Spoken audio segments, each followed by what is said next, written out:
కురుస్తున్న అతి భారీ వర్షాలకు శ్రీరాంసాగర్ ప్రాజెక్టు నీటిమట్టం 1091 అడుగులు ఉండగా, ప్రస్తుత నీటి మట్టం 1090 అడుగులకు చేరుకుంది.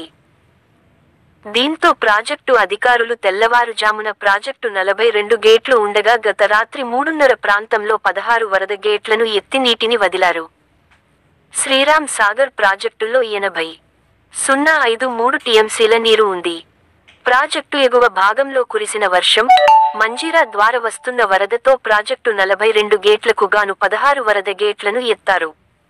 ప్రాజెక్టుకు 52,013 క్యూసెక్కుల వరద వస్తుండటంతో అంతే స్థాయిలో నీటిని దిగువకు వదులుతున్నారు.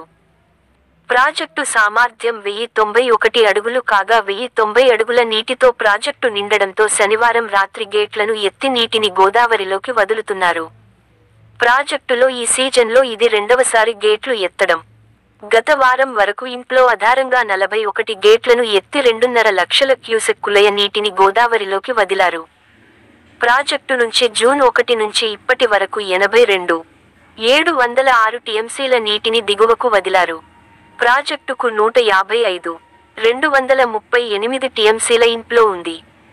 ప్రాజెక్టు పరివాహక ప్రాంతాల ప్రజలు, ఆయకట్టు రైతులు అప్రమత్తంగా ఉండాలని ఆ ప్రాజెక్టు అధికారులు సూచిస్తున్నారు.